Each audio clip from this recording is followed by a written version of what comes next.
میرے بعد بھی قبلہ کعبہ خطاب فرمائیں گے، اس لیے میں مختصر کر رہا ہوں۔ حضران گرامی، 7ویں امام نے بہت سے زندان دیکھے۔ مرحوم آغا اشتہاردی نے ایک بڑا سخت جملہ لکھا ہے، میں جب پڑھتا ہوں میرے رونگٹے کھڑے ہو جاتے ہیں۔ فرماتے ہیں کہ ایک مرتبہ امام روضہ رسول کے ساتھ کھڑے نماز پڑھ رہے تھے۔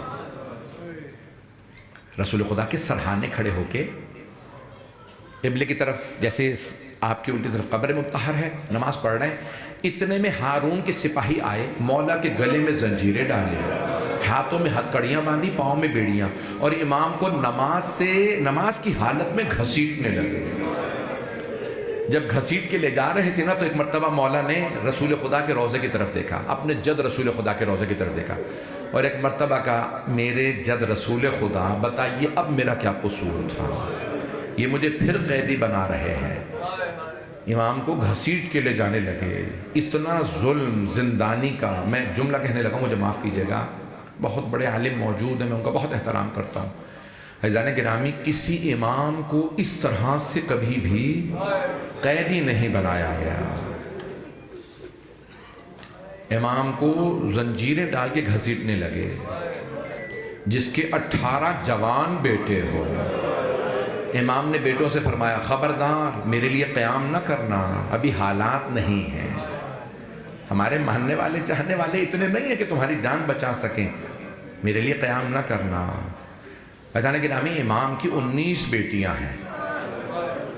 میں نے بعض روایات میں دیکھا ہے، 8ویں امام سے پوچھا، مولا آپ گھر کے صحن میں کیوں سوتے ہیں؟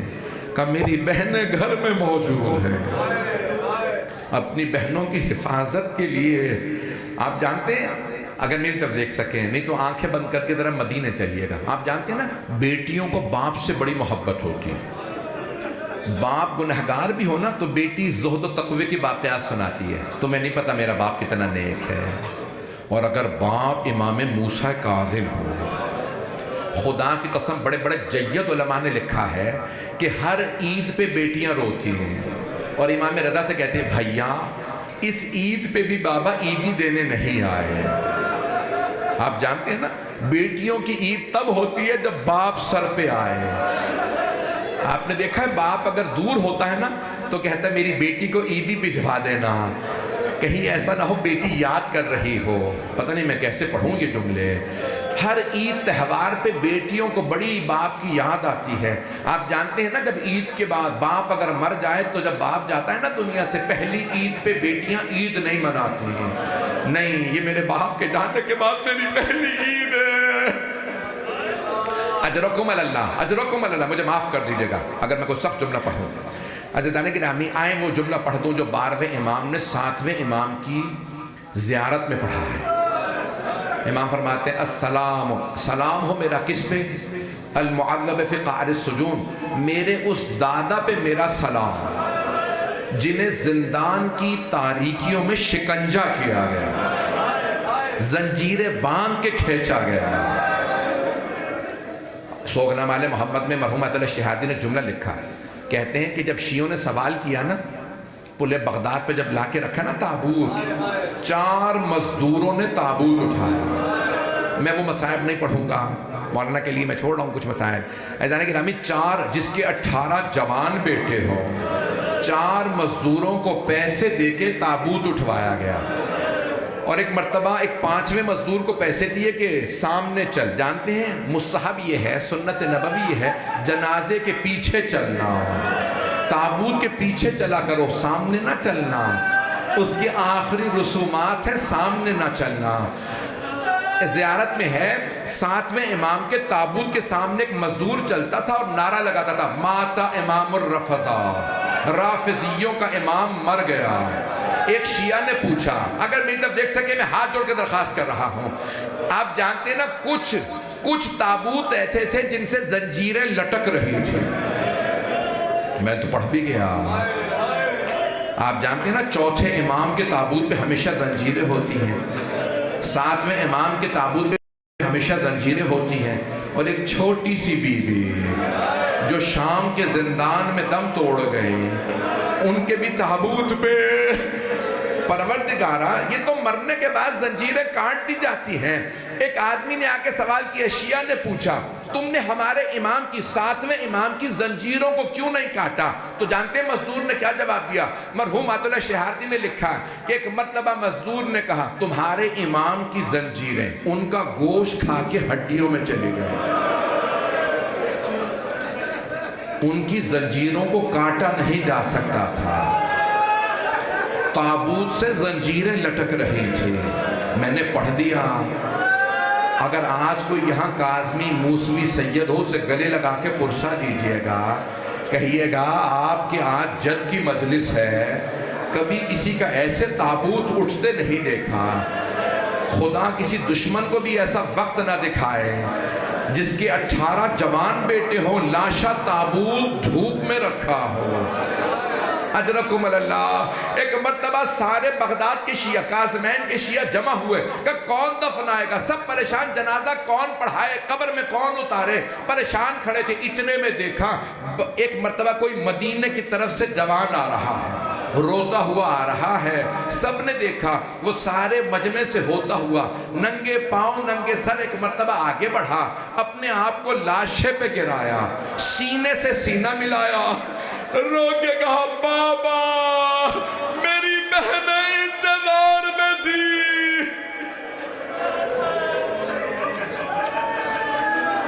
اجرکم اللہ، اجرکم اللہ۔ میں نے تو ابھی سخت مسائل پڑھے ہی نہیں ہیں۔ پروردگارہ کتنا مظلومیت کا جنازہ ہے۔ ہر امام نے سلام کیا 7ویں امام کے تابوت کو، 8ویں امام نے بڑی تعظیم سے گلے لگایا، بڑی تعظیم سے تابوت کا جنازہ پڑھایا، بڑی تعظیم سے کاظمین میں جہاں آج مرقد مطہر ہے امام کی وہاں پہ اتارا، لیکن ہائے مولا حسین، لاشا اٹھانے والا بیٹا گلے میں توق، ہاتھوں میں زنجیریں، رو رو کے کہہ رہا ہے اے میرے جد رسول خدا، میرے دادا علی مرتضی میری مدد کیجئے۔ الا لعنت اللہ علی القوم الظالمین وَسَيَعْلَمُ الَّذِينَ ظَلَمُوا أَيَّ مُنْقَلَبٍ يَنْقَلِبُونَ۔ میں نے تو مختصر پڑھا ہے، مجھے ابھی بھی میری بہنوں بیٹیوں کے رونے کی آواز آ رہی ہے۔ میں سوال کروں اپنی بیٹیوں سے، آپ نے صرف مصائب سنے ہیں نا؟ ہائے وہ بیٹیاں جنہوں نے باپ کا لاشا پامال ہو، ہائے وہ بیٹیاں جنہوں نے باپ کا سر نیزے پہ بدل دے، ہائے وہ چھوٹی سی بی بی۔ اجرکم اللہ، اجرکم اللہ۔ معصوم نے فرمایا جب ہمارے مصائب سنو تو اونچی آواز سے رویا کرو، کبھی رونے میں حیا نہ کرنا۔ جب آپ بلند آواز سے روتے ہیں نا، آپ کو پتہ ہے ہمارے بڑے بڑے جید علماء نے لکھا ہے، جناب سکینہ جناب زینب سے پوچھتی ہیں پھوپھی اماں یہ رونے والے کون ہیں؟ تو جناب زینب فرماتی ہے بیٹی یہ آپ کے بابا کے چاہنے والے ہیں۔ تو جناب سکینہ کہتی ہیں پھوپھی اماں اگر یہ کربلا میں ہوتے میرے بابا کے گلے پہ خنجر نہ چلتا، پھوپھی اماں میرے بھیا علی اکبر کو برچھی نہ لگتی، میرے بھیا علی اصغر کو تیر نہ لگتا، پھوپھی اماں آپ کی چادر شمر کبھی تازیانے سے نہ اتارتا۔ پروردگارہ تجھے واسطہ بیویوں کی عظمتوں کا، صاحب الزمان کے ظہور میں تعجیل فرما، بانیان مجلس، شرکت کنندگان، پڑھنے والے سننے والے سب کی توفیقات میں اضافہ فرما، ہم سب کی عاقبت بخیر فرما، رونے والوں کو سوائے غم شبیر کے سوائے غم اہل بیت کے کوئی غم نہ دے۔ پروردگارہ پاکستان کی حفاظت فرما، ایران کی حفاظت فرما، عراق کی حفاظت فرما، شام کی ہمارے روضوں کی حفاظت فرما، غزہ کی فلسطین کی حفاظت فرما، پروردگارہ لبنان کی حفاظت فرما۔ ہاتھوں کو بلند کیجئے، اپنی اپنی دعائیں ذہن میں لائیے گا، ایک واسطہ دوں، اپنی اپنی حاجات لائیے گا، باب الحوائج کا واسطہ ہے۔ پروردگارہ جس کے 18 جوان بیٹے ہیں، مزدوروں نے جنازہ اٹھایا، بڑے مظلومیت کے جنازے ہیں، 3 تابوت بڑے ہی مظلومیت کے ہیں۔ بس میں ایک کا پڑھ رہا ہوں کہ پل بغداد پہ بھی کبھی جنازے رکھے جاتے ہیں۔ پروردگارہ تجھے واسطہ اس جنازے کا، آپ جانتے ہیں سب پورے عراق سے جلوس نکلے ہوئے، کتنی سردی ہے، خدا کی قسم اس وقت اگر آپ عراق کے جلوس دیکھیں نا، اس سردی میں لوگ آ رہے ہیں، کل پل بغداد پہ چلنے کی جگہ نہیں ہوگی، رو رو کے لوگ کہہ رہے ہیں مجھے تھوڑی سی دیر کے لیے تابوت کو کاندھا دینے دو۔ ایسٹیمیٹ دیا گیا ہے کہ 40 لاکھ سے زیادہ کل مجمع آئے گا کاظمین میں۔ آپ جانتے ہیں 40 لاکھ مجمع کتنا ہوتا ہے؟ کل بغداد میں ہلنے کی جگہ نہیں ہوگی، ہر آدمی ایک ہی نعرہ لگا رہا ہوگا، مولا اگر میں ہوتا کبھی مزدوروں کو کاندھا نہ دینے دیتا۔ چند برس پہلے میں نے دیکھا بغداد میں جہاں پہ پل کے سامنے نا بم پھٹا، اس میں بہت سے لوگ شہید ہو گئے، تو ایک آدمی رو رہا تھا، تو ایک کیمرہ مین نے سوال کیا آپ کا کوئی اس میں شہید ہو گیا؟ کہا نہیں۔ کہا کوئی جاننے والا مارا گیا؟ کہا نہیں۔ کہا کسی کو جانتے تھے جو شہید ہوا؟ کہا نہیں۔ کہا آپ زخمی ہو گئے؟ کہا نہیں۔ کہا پھر کیوں رو رہے ہیں اتنا؟ کہا میں شہید نہیں ہوا، میں امام کی زیارت کے لیے آیا تھا، میں اس لیے رو رہا ہوں۔ مولا نہ میں 25 رجب کو کاظمین میں تھا نہ میں پروردگارہ ہمارے زائرین کی حفاظت فرما۔ کل پوری دنیا میں 25 رجب کو آپ جانتے ہیں پوری دنیا میں جلوس برپا ہوتے ہیں، خاص طور سے بغداد کا کاظمین کا جلوس دیکھنے والا ہوتا ہے، ایران سے، عراق سے، شام سے، لبنان سے، پوری دنیا سے۔ مجھے پاکستان کے کئی قافلوں کا پتہ ہے جو اس وقت عراق میں ہیں۔ پروردگارہ زائرین کی حفاظت فرما، باب الحوائج کے صدقے میں کسی بھی پروردگارہ آنے والے کی حاجت کو رد نہ فرما۔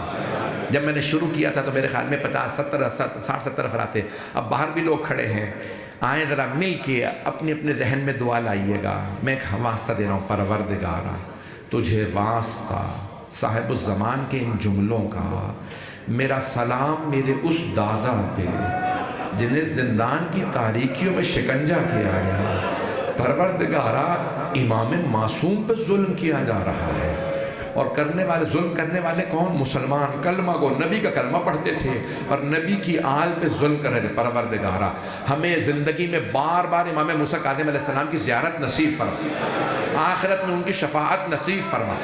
پروردگارہ سب کی توفیقات میں اضافہ فرما، ہم سب کو صاحب الزمان کی زیارت نصیب فرما، دنیا سے ظلم کا خاتمہ فرما، جنگوں کا خاتمہ فرما، دہشت گردی کا خاتمہ فرما۔